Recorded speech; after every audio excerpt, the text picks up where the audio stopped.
The massive floods that struck Hat Yai, southern Thailand, from November 22nd to 26th, 2025, were one of the most severe hydro-meteorological disasters in recent decades in Southeast Asia. Extreme rainfall of more than 600 millimeters in 3 days, described as the highest in 300 years, caused rivers in Songkhla Province to overflow and submerge almost the entire Hat Yai administrative district. This heavy rainfall was triggered by the northeast monsoon, which brought moist air masses from the South China Sea and was amplified by a low-pressure system over Southeast Asia, increasing the intensity of the rain. Hat Yai's low-lying location, with numerous rivers and canals flowing into the Gulf of Thailand, makes the city highly vulnerable.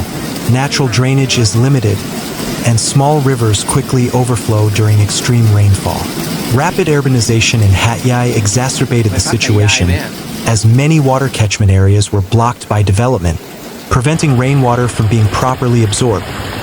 The existing urban drainage system was inadequate to accommodate such a large volume of water, resulting in flooding that spread to roads, markets, hotels, and homes. The delay in the early warning system also prevented the public from preparing for the higher-than-expected rainfall intensity. The Thai government declared Songkhla a disaster zone, with Hat Yai as the most affected epicenter. The flooding forced the total evacuation of more than 250,000 families, including over 1,000 foreign tourists, mostly Malaysians, who were visiting Hat Yai. Main roads, commercial centers, and tourist areas were completely paralyzed. Land transportation was impassable as floodwaters reached more than 2 meters high in some areas. Hat Yai's international airport was temporarily closed, and trains from Bangkok to the south were suspended. Furthermore, Hat Yai's main hospital, which was treating more than 600 patients, was submerged, prompting health authorities to use helicopters to evacuate critically ill patients, including 50 in intensive care. Helicopters were also used to deliver food and medicine to isolated health facilities. The Thai government reported that flooding in the south of the country had killed at least 33 people as of November 26, 2025, with Hat Yai being the worst-hit city. Thousands more residents were injured or left homeless. Aerial photos show vehicles submerged up to their roofs, while residents used boats to travel from one point to another. The social and economic impacts were significant, as Hat Yai is known as a trade and tourism hub in southern Thailand, attracting thousands of Malaysian and Singaporean tourists every month.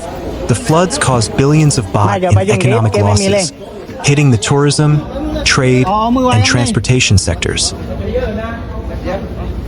Many hotels, markets, and shopping malls were inundated, while school activities were suspended. Beyond the economic losses, the floods also created a health crisis, as the stagnant waters for days increased the risk of infectious diseases such as leptospirosis, diarrhea, and skin infections. The Thai government dispatched emergency medical teams to the evacuation sites, while international organizations such as the Red Cross assisted in the distribution of aid. The Hat Yai floods also highlighted the vulnerability of urban infrastructure to climate change. Experts say that Hat Yai's rapid urbanization, coupled with inadequate drainage systems, exacerbates the impact of extreme rainfall. Human-induced climate change is said to exacerbate extreme weather events and make them more unpredictable. The Thai government has pledged to strengthen early warning systems, repair dams and canals, and build flood-resistant infrastructure in Hat Yai and other southern cities. However, many believe the biggest challenge will be long-term adaptation to increasingly frequent extreme weather patterns. The long-term impacts of the massive floods that struck Hat Yai, Thailand, in November 2025 are expected to be extensive, affecting various aspects of people's lives, the economy, and government policies. Hat Yai, known as a center of trade and tourism in southern Thailand, will face significant challenges in infrastructure recovery. Severely damaged roads, railways, and public facilities will require months or even years to repair. This will hamper the flow of goods and services, reduce economic productivity, and put pressure on cross-border trade with Malaysia. Hat Yai's mainstay tourism sector will also experience a drastic decline. Foreign tourists, particularly from Malaysia and Singapore, will likely postpone their visits due to trauma and safety concerns. Flooded hotels, restaurants, and shopping centers will require extensive renovations, while the city's reputation as a tourist destination will take a long time to recover. Socially, thousands of families who lost their homes will face a lengthy rehabilitation process. Many residents will be forced to live in temporary shelters, and many will experience economic hardship due to the loss of livelihoods. Psychological trauma is also a serious problem, especially for children and the elderly who experience sudden evacuations. The Thai government must prepare social assistance programs, mental health support, and emergency housing to help communities recover. The environmental impact cannot be ignored either.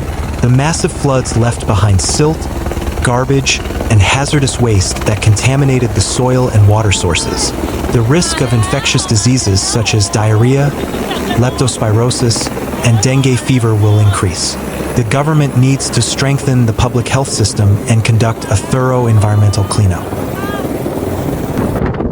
In the long term, the Hat Yai floods will prompt the Thai government to review its urban planning policies and drainage systems. Large cities like Hat Yai require more modern flood control infrastructure, including additional canals, reservoirs, and technology-based early warning systems. Climate change, which exacerbates the intensity of extreme rainfall, is a crucial factor that must be anticipated. The government is likely to strengthen regional cooperation with Malaysia and other neighboring countries to address transboundary disasters. Politically, this disaster could be a turning point in Thailand's national policies regarding disaster mitigation and climate adaptation. Public pressure will grow for the government to increase funding for disaster-resilient infrastructure, improve interagency coordination, and strengthen local capacity to cope with crises. Thus, the long-term impact of the Hat Yai floods will not only involve physical and economic losses, but also social, environmental, and policy changes.